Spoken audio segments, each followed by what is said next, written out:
ভারতের মেয়েরা গড়লেন ইতিহাস।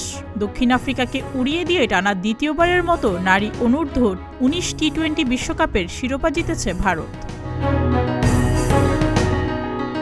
রোববার মালয়েশিয়ার কুয়ালালামপুরের বেইউমাস ওভাল স্টেডিয়ামে অনূর্ধ্ব ১৯ টি-২০ বিশ্বকাপের ফাইনাল ম্যাচ অনুষ্ঠিত হয়। টস জিতে শুরুতে ব্যাট করতে নামে দক্ষিণ আফ্রিকা। ব্যাটিংয়ে নেমে একের পর এক উইকেট হারিয়ে ২০ ওভারে ৮২ রানে অল আউট হয়ে যায় দক্ষিণ আফ্রিকা। দলের হয়ে সর্বোচ্চ ২৩ রান করেন মাইক ভ্যান ভোর্স্ট। ভারতের হয়ে সর্বোচ্চ ৩ উইকেট নেন গঙ্গাদি তিশা। ১২০ বলে ৮৩ রানের সহজ টার্গেট তাড়া করতে নেমে ৫২ বল হাতে রেখেই ৯ উইকেটের বিশাল জয় পায় ভারত।